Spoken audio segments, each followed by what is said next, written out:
வணக்கம். காளி மண்டையோடு மாலை அணிந்திருப்பது ஏன்? எல்லாருக்குமே பொதுவாக தெரிஞ்சிருக்கும். அரக்கனுடைய தலையை காளி மண்டையோடு மாலையாக போட்டுக்கிட்டாங்க அப்படின்னு சொல்லி.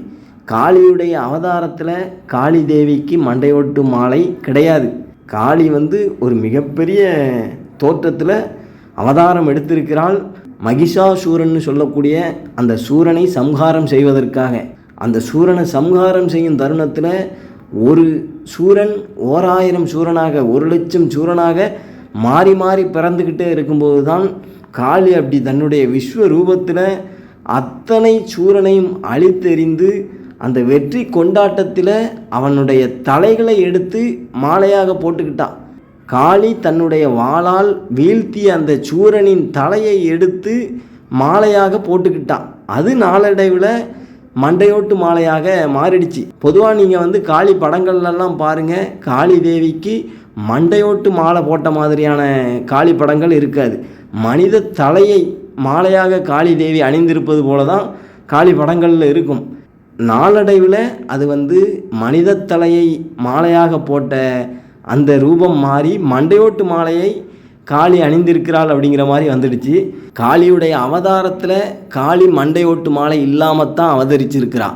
அந்த அரக்கனை ஒரு வெற்றி கொண்டாட்டம்னு சொல்லுவாங்க இல்லையா, அந்த மாதிரி அந்த சூரனை வீழ்த்திய பிற்பாடு அப்படி காளி அவனை வீழ்த்தின அந்த வெற்றி கொண்டாட்டத்தில் அவனுடைய தலைகளை மாலையாக அணிந்து கொண்டால், அவனுடைய கைகளை எல்லாம் வெட்டி முறித்து இடுப்பு கைகளாக அணிந்து கொண்டாள் அப்படிம்பாங்க. அப்படி தோன்றியது தான் காளிக்கு மண்டையோட்டு மாலையும் இடுப்பு கை மாலைகளும். இப்போ தசரா பெருந்திருவிழாவில் மாலை அணியக்கூடிய அன்றைய நாளே ஒரு சில பக்தர்கள், நிறைய பக்தர்கள் புரிஞ்சுக்கிட்டாங்க, மாற்றிக்கிட்டாங்க. இருந்தாலுமே இப்போவும் ஒரு சில பக்தர்கள் குலச முத்தாரம்மன் தசரா திருவிழாவுக்கு முத்தாரம்மனுக்கு மாலை போடுறேன்னு சொல்லி மாலை போடக்கூடிய அன்றைய நாளே மண்டையோட்டு மாலையையும் சேர்த்து அணிந்து கொள்கிறார்கள். இதை தவிர்க்கணும். காளி தேவி அவதரிக்கும் பொழுதே மண்டையோட்டு மாலையோடு அவதரிக்கவில்லை. அதுபோல் நம்ம யாருக்காக மாலை போடுறோம்? குலச முத்தாரம்மன் தசரா பெரும் திருவிழாவுக்காக. அந்த முத்தாரம்மனே அந்த மகிஷாசூரனை வதம் செய்வதற்காக 10ஆம் நாள் மகிஷாசூர மர்தினி திருக்கோலத்தில் எழுந்தருளி கடற்கரையில் வதம் செய்யக்கூடிய தருணத்தில் அந்த மகிஷாசூர மர்தினி அவதாரத்தில் அந்த மகிஷாசூரனை வதம் செய்வதற்காக காளி எழுந்தருளக்கூடிய அந்த மகிஷாசூர மர்தினி திருக்கோலத்தில் கூட காளி தேவிக்கு மண்டையோடு மாலை அணிந்திருப்பது போலான மாலைகள் செலுத்தி அலங்காரம் செய்வது கிடையாது.